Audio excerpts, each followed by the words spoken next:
इससे पहले कि मैं सप्लीमेंट्री डिमांड्स पर के विषयों पर कुछ अपनी बात रखूं, उससे पहले अर्थव्यवस्था की मौजूदा हालात पर मैं कुछ कहना चाहूँगा।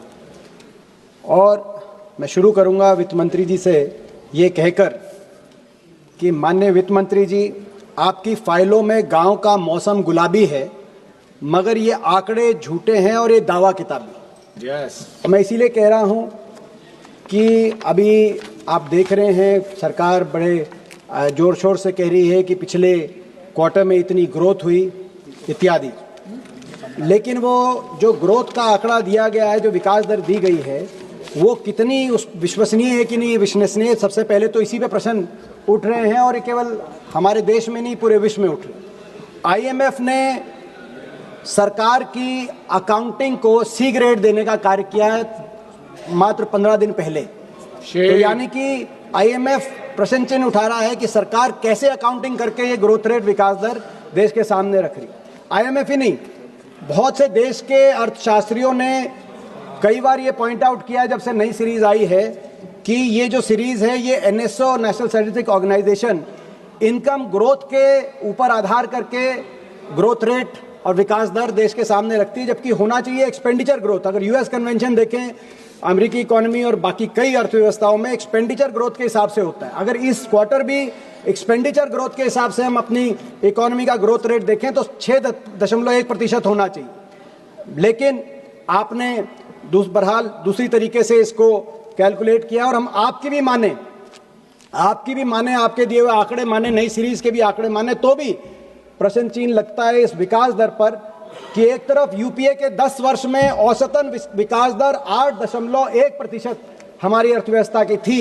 आपके दिए गए आंकड़ों के अनुसार भी आपके इन 11 वर्षों में वो औसत दर घटकर 5.75% तक पहुंची है। तो क्या ये इतनी क्या हर्ष और उल्लास की बात है कि नहीं है?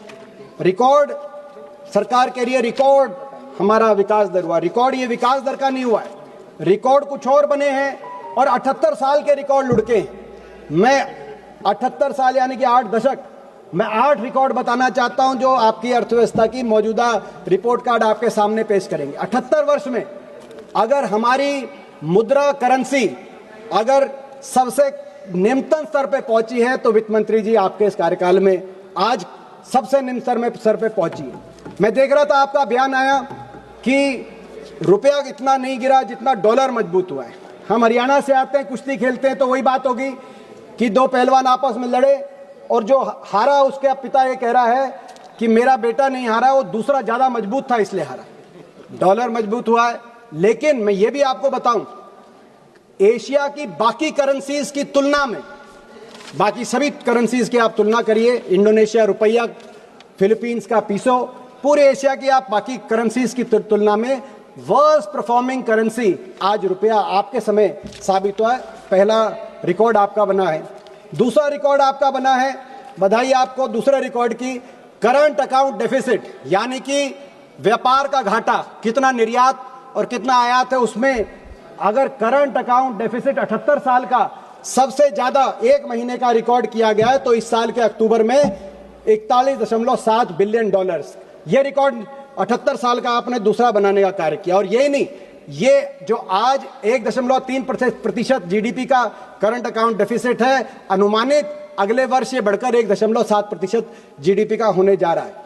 तीसरा रिकॉर्ड आपने 78 साल का बनाया है इनइक्वालिटी में, गरीब और अमीर के बीच में अंतर में। कल ही एक प्रकाशित रिपोर्ट के अनुसार इस देश के 1% सबसे अमीर नागरिकों के हाथ में देश की 40% संपत्ति आई है और 65% देश की आय। 1% जो सबसे अमीर भारतीय हैं।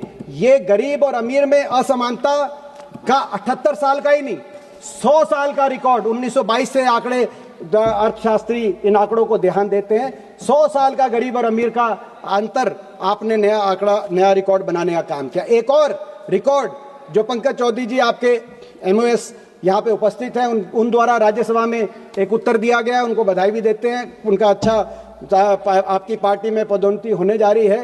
राज्यसभा में आपने उत्तर दिया कि पिछले 10 साल में 16 लाख करोड़ राइट ऑफ हो गया। और ये किसका राइट ऑफ हुआ?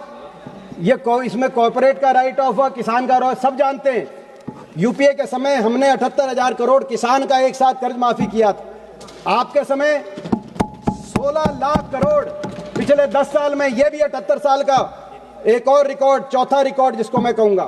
पांचवा रिकॉर्ड, हमारी देश की अर्थव्यवस्था में इतनी मोनोपोलीज और इतनी डियोपोलीज प्राइवेट सेक्टर के को कभी नहीं मिली जितनी आपकी सरकार में। आज हम क्या देख रहे हैं? हवाई चप्पल से हवाई जहाज तक बैठने का आपने सपना दिखाया, लेकिन हमारे समय एविएशन सेक्टर के अंदर कंपटीशन था। Jet, Kingfisher, spice jet, air Asia, Vistara, GoAir. अब क्या है? 65% मार्केट शेयर अकेला इंडिगो को और 26% एयर इंडिया को, दोनों मिलाकर 91% मार्केट शेयर। दोनों वो आपस में बात करके अगर रेट तय कर दें, हमारे देश के हवाई यात्री के पास कहीं पेटिशन का मौका नहीं। इसी को कहते हैं ड्यूओपोली और मोनोपोली। और केवल एक सेक्टर तक सीमित नहीं है। टेलीकॉम सेक्टर में जहां हमारे समय डोकोमा, यूनिनोर, एयरसेल, वोडाफोन, आइडिया, जियो, एयरटेल, अब सब समाप्त, केवल 2 रह गई।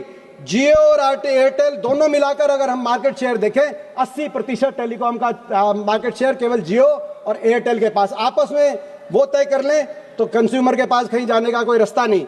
इसी तरीके से मैं एक आपको उदाहरण देना चाहता हूं वित्त मंत्री जी। बड़े बड़ी जो हम देखते कैपिटलिस्ट इकोनॉमीज हैं, अमेरिका का उदाहरण।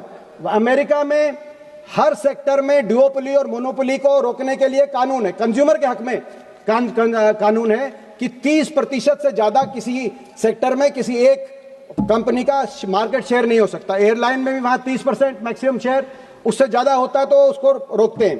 टेलीकॉम में भी, सारे सेक्टर में। हमारे यहां कुछ नहीं। कितने ऐसे सेक्टर हैं जहां 30% से ज्यादा एक ही कंपनी का, कार्गो में 30% से ज्यादा अदानी का, कंटेनर में 50% से ज्यादा अदानी का, एयरपोर्ट में 30% से ज्यादा अदानी का। और जो मैंने आपको सिविल एविएशन, टेलीकॉम तो बता ही दिया।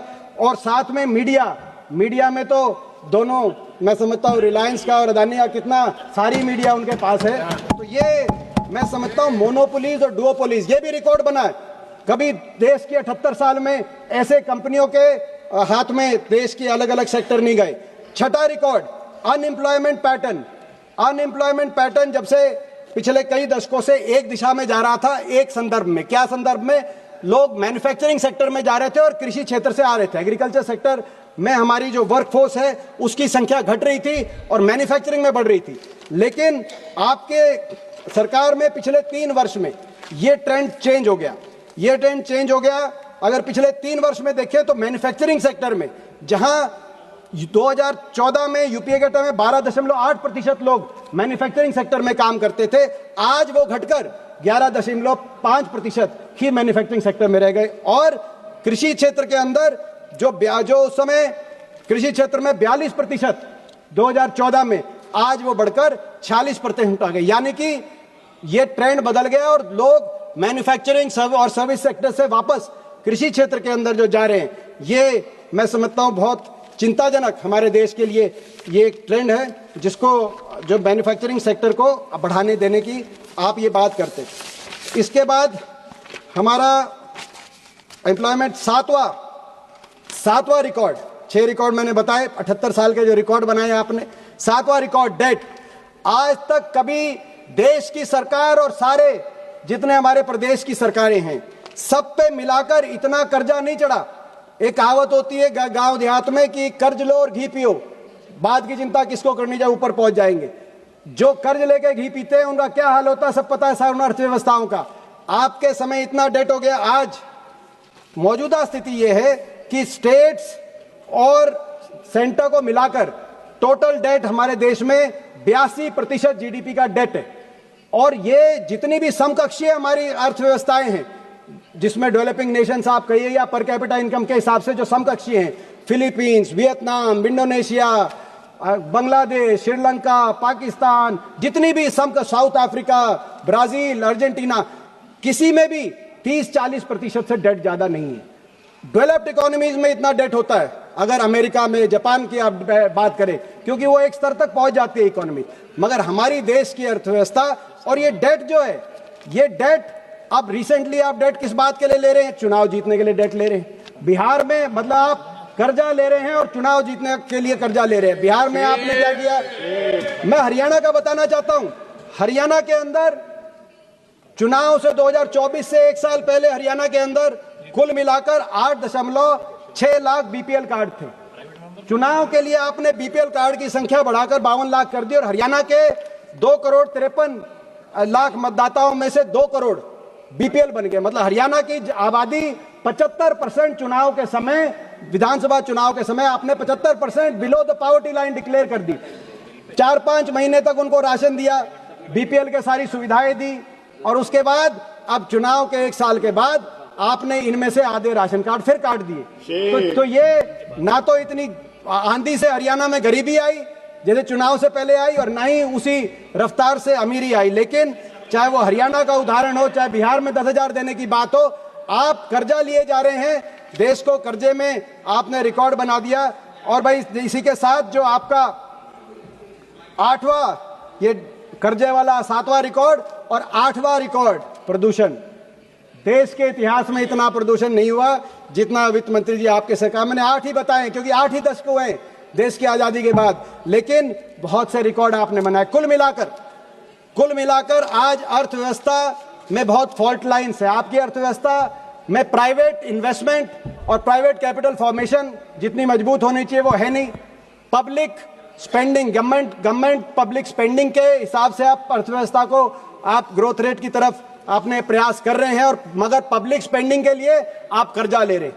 ये हमारी अर्थव्यवस्था का नया मॉडल हो गया है। आप आउटकम्स और ऑप्टिक्स में ऑप्टिक्स को चूज कर रहे हैं, नारे दे रहे हैं स्टार्टअप इंडिया का नारे की हकीकत यह है 6,500 इस वर्ष 6,500 स्टार्टअप समाप्त हो गए हैं। वो स्टार्टअप इंडिया नहीं, शट डाउन इंडिया हो गया है। आप नारा दे रहे हैं मेक इन इंडिया, मैन्युफैक्चरिंग में आपकी एम्प्लॉयमेंट घट रही है, मेक इन इंडिया नारा नहीं। आप जाके कोरिया में, वियतनाम में, चाइना में पूछिए जहां से प्रोडक्ट्स इंडियन मार्केट में आ रहे हैं, मेड फॉर इंडिया का नारा चल रहा है, जो आप मेक इन इंडिया नहीं। तो ये मैं समझता हूं कि हमारी अर्थव्यवस्था की स्थिति जो है वो उसी तरह की है जो नोटबंदी के समय जब आपने किया, उसके बाद से हकीकत को इस तरीके से मैं कह सकता हूं कि कोई नौसिखिया, मैकेनिक या मिस्त्री अगर कोई मोटर खोल दे मगर मोटर खोलने के बाद उसे बांधना ना आए, वो स्थिति आज अर्थव्यवस्था की दिखाई दे रही है। देश की अर्थव्यवस्था अनर्थ व्यवस्था की तरफ बढ़ गई है, ये वित्त मंत्री जी हमारा मानना है। अब मैं आता हूं डिमांड फॉर ग्रांट्स में। कुछ सेक्टर्स में डिमांड फॉर ग्रांट्स में भी जो क्रिटिकल सेक्टर्स हैं, वैसे भी हम देख रहे हैं ग्रोथ रेट में एक और ये कमी है। क्रिटिकल सेक्टर्स में, कोर सेक्टर्स में कोई ग्रोथ रेट नहीं, माइनिंग में कोई ग्रोथ रेट नहीं हमारी दिखाई दे रही, मैन्युफैक्चरिंग में कोई ग्रोथ रेट नहीं दिखाई दे रही। मगर जो क्रिटिकल विभाग हैं आपके सरकार के, उसमें आपकी सरकार की जो सिफारिश है वही आप नहीं मान रहे, जो आपकी सरकार की सिफारिश है। हेल्थ के अंदर आपकी नेशनल हेल्थ पॉलिसी की एक सिफारिश है कि 2.5% जीडीपी का हेल्थ को दिया जाए, आप 1.4% आपने बजट में रखा है। शिक्षा में आपकी सरकार की नेशनल एजुकेशन पॉलिसी में कहा गया है कि मिनिमम 6% जीडीपी का शिक्षा को दिया जाए, आप 4.5% पे संतुष्ट हैं। R&D जो किसी देश को आगे लेके जाने का स्वप्न रहता है, उसमें national science technology and innovation policy आप ही की सरकार की कह रही है कि मिनिमम बाकी देशों को देखते हुए 2% जीडीपी का R&D में खर्च किया जाए, लेकिन आप 0.6% से ही संतुष्ट हैं। और डिफेंस में बार बार स्टैंडिंग कमेटी ऑफ डिफेंस ये रिपोर्ट लेके आ रही है कि मिनिमम 3% जीडीपी का डिफेंस को दिया जाए, मगर आपकी सरकार 1.9% डिफेंस में, और मैं डिफेंस से ही 1.9% जीडीपी का डिफेंस में बजट दे रही है। मैं डिफेंस में थोड़ा और खोल के कहना चाहूंगा, क्योंकि अभी ऑपरेशन सिंदूर देखा, हमने देखा कैसे पाकिस्तान और चीन एक होकर हमारे देश के कुछ जिस प्रकार से कुछ चुनौती का हमारे देश की फौज ने उनकी चुनौती को हराने का, परास्त करने का अपने पराक्रम से काम किया, मगर वो दोनों एक होकर चल रहे। डिफेंस में मैं कहना चाहूंगा 1962 के बाद मैं सदन के संज्ञान में लाना चाहूंगा, सबसे कम डिफेंस अगर बजट जीडीपी के प्रतिशत में, तो वो 1.9% पिछले साल आपकी सरकार ने डिफेंस में 1962 से हमारा डिफेंस बजट हमेशा 2% से ऊपर रहा। 2013-14 में ये आपकी स्टैंडिंग कमेटी की रिपोर्ट है किरण जी। 2013-14 में 2.5% जीडीपी का हम डिफेंस पे खर्च कर रहे थे, वो धीरे धीरे घट के 2.5 से पहले 2 आया, 2 से 1.9, पिछले 2 साल से ये 1.9 और 1.5। मगर इसमें और भी चिंता की बात ये,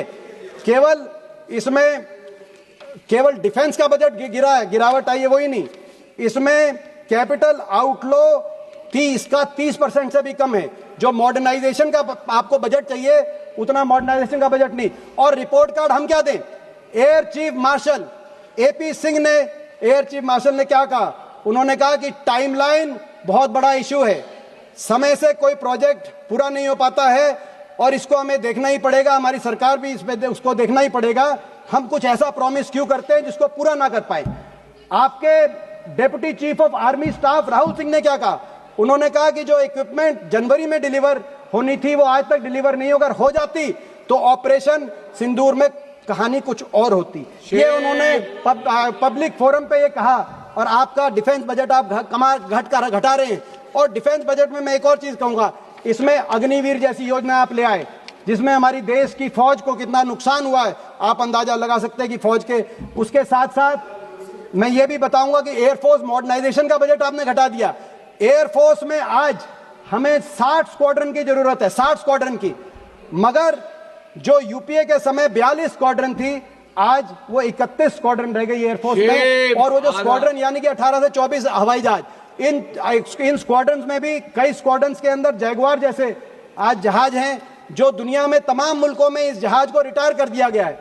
नाइजीरिया, आर्मेनिया, फ्रांस, जर्मनी, सारी जगह जैगुआर, साउथ अफ्रीका जहां जैगुआर्स थे उनको रिटायर कर दिया गया। लेकिन हमारे देश में अभी आपने 60 की बजाय 31 स्क्वाड्रन है और जैगुआर को भी रिटायर नहीं किया गया। इस साल भी जैगुआर के 3 क्रैश हुए, जिनमें से 2 में हरियाणा के जाबाज हमारे जो पायलट्स थे जिन्होंने अपनी शहादत दी, उनको हम नमन करते हैं। लेकिन उनके परिवारों से जाके जब मैंने बात करी, उनके परिवारों के जबान पे एक ही बात थी, आप सरकार से आग्रह करिए एयरफोर्स मॉडर्नाइजेशन की तरफ बढ़े, नए एयरक्राफ्ट लाए, हम आपका समर्थन करेंगे। लेकिन आपने एयरफोर्स मॉडर्नाइजेशन का बजट में कटौती कर दी, डिफेंस के बजट में कटौती कर दी और आप फौज के पराक्रम का आप नाम लेते हैं। दूसरी बात मैं कहूंगा एग्रीकल्चर सेक्टर में, एग्रीकल्चर सेक्टर में बड़ा प्रश्न एमएसपी का है।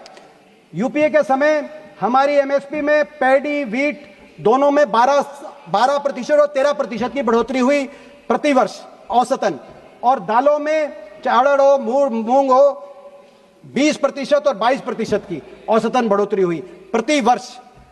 एनडीए के पिछले या आपकी सरकार के पिछले 11 वर्ष के अंदर ये जो औसत बढ़ोतरी 12-13% थी अनाज में और दाल में 20-22% थी, वो घटकर 5% और 6% रह गई। पैडी वीट में प्रतिवर्ष 6% पैडी में और 5% गेहूं में, और इसी तरीके से दालों में 6%, 8%। और ये अगर हम महंगाई दर से इसको हम अगर सब्स्टिट्यूट करें तो आप ये मानो कहीं ना कहीं ये ना के बराबर। और जो एमएसपी आप घोषित भी कर रहे हैं वो किसान को नहीं मिल रही। इस साल आपने धान पर 2390 रुपए की आपने एमएसपी डिक्लेयर करी, न्यूनतम समर्थन मूल्य, लेकिन हरियाणा की मंडियों में आप जाके देखिए धान 1500 और 1500 से 2000 तक धान में एमएसपी से कम मूल्य मिला। बाजरा में आपने इस वर्ष एमएसपी न्यूनतम समर्थन मूल्य 2250 का, मगर बाजरा बिका 1800 का, 1900 का, कई जगह बाजरे पे एमएसपी भी नहीं मिली। कपास में आपने एमएसपी डिक्लेयर करी 8100 की, मगर मंडी में 6500 और 7200 की आपकी एमएसपी से कम में कपास देने को मजबूर किसान हुआ। तो आज एमएसपी मिल नहीं रही, जितनी आप बढ़ा रहे हो जितना यूपीए के समय का था उससे आधे से कम आप बढ़ा रहे हो प्रति वर्ष, और जितनी बढ़ा के आप घोषित भी कर रहे हो कितने किसान को मिल रही है वो आपको हरियाणा का किसान बता देगा, बाकी देश का किसान बता देगा। खाद के लिए आप डिमांड्स पर ग्रांट में और लेके आए कि खाद आपको देंगे। मैं एक और बात कहना चाहूँ, आप आत्मनिर्भर की भारत की बात करते हैं, कपास की बता रहा हूं।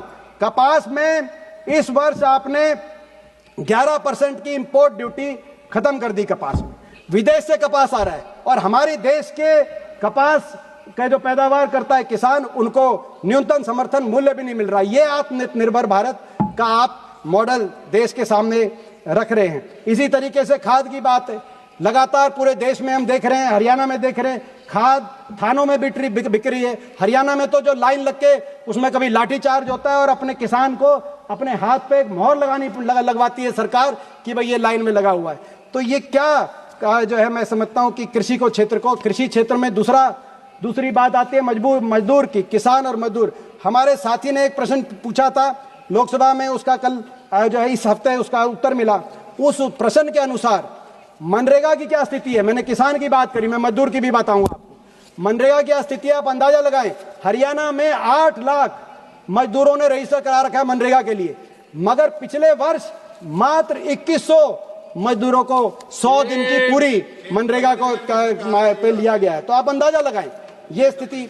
इसके बाद मैं तीसरा विषय लेना चाहूंगा स्पोर्ट्स का, खेल का। खेल में बड़े विडंबना है, किरण रिजिजू जी हमारे मंत्री, खेल के मंत्री भी रहे, वो भी सुने, बड़ी विडंबना है। जो खेलो इंडिया का बजट 3,500 करोड़ का बजट आपने लिया, उस बजट में कुल मिलाकर हरियाणा के बाटे 80 करोड़ आया, जो देश में सबसे कम। सबसे ज्यादा आया गुजरात के बाटे 600 करोड़ खेलो इंडिया का। और जो प्रदेश देश में सबसे ज्यादा मेडल लेके आता है, 50% ओलंपिक, एशियाई, कॉमनवेल्थ के खेल हरियाणा खिलाड़ी लेके आते हैं। खेलो इंडिया में सबसे कम बजट उनका और सबसे ज्यादा बजट आप ले रहे हैं गुजरात का। और कॉमनवेल्थ खेल कहां हो रहे हैं? गुजरात में। लाखों करोड़ वहां खर्चे जाएंगे अहमदाबाद में। और अब तो गृह मंत्री जी कह रहे हैं कि ओलंपिक खेल भी वहां कराएंगे। मेरी मांग है सरकार से कि इसमें हरियाणा को कोहोस्ट के रूप में लिया जाए। भूपेंद्र यादव जी यहाँ मौजूद हैं, उनसे भी मैं कहना चाहता हूँ, धर्मेंद्र जी भी प्रभारी रहे हरियाणा के, उनको भी पता हरियाणा के बारे में। हरियाणा को कोहोस्ट कम से कम आप नहीं तो होस्ट कराना चाहिए था, ताकि ये लाखों करोड़ में से कुछ हरियाणा के खेल इंफ्रास्ट्रक्चर पे भी खर्च हो। आपने देखा हमारे खिलाड़ी कैसे बास्केटबॉल कोर्ट्स के अंदर, हमारे खिलाड़ियों की जान तक जा रही है, इतना दुर्दशा है खेल ढांचे की। ताकि आने वाले समय में इतना आप निवेश करेंगे खेल ढांचे में हरियाणा में, आज 50% जो आज देश के मेडल लेके आता है प्रदेश, आने वाले समय में देश का और गौरव बढ़ाने का हरियाणा के खिलाड़ी करेंगे। क्या कहेंगे, ऐसी मेरी मांग है। बहुत सी बातें अन्य भी रखनी थी, मगर मैं अपनी बात को रैप अप करते हुए मैं ये कहना चाहूंगा कि मुझे याद है 2014 में जब एनडीए का पहला वर्ष था, अरुण जेटली जी, माननीय स्वर्गीय अरुण जेटली जी वित्त मंत्री थे। उन्होंने कहा, उनकी स्पीच मुझे याद है पहले बजट की, और उस समय उनकी बजट की स्पीच इसलिए याद है कि मैंने उस समय विपक्ष की तरफ से मैंने ही बजट स्पीच पे इनिशिएट किया था। बजट की उनकी स्पीच में उन्होंने कहा कि economy is ready to take off. तब 8% ग्रोथ थी एवरेज, जो अब घट के 5.5% आ गई, रेडी टू टेक ऑफ। और ये यूपीए के बंधनों से हमारी अर्थव्यवस्था मुक्त हो चुकी है और अब टेक ऑफ की तरफ जा रही। अब वो 11-12 साल में टेक ऑफ हुआ या अभी रनवे पे ही जहाज खड़ा है, वो हमारे एयरपोर्टों पे यात्रियों ने देख लिया, क्रैश लैंडिंग हो रहा है। वो क्या स्थिति बनी। वित्त मंत्री जी, आप इन विषयों पे ध्यान देंगे, मुझे पूरा विश्वास है। बहुत बहुत धन्यवाद।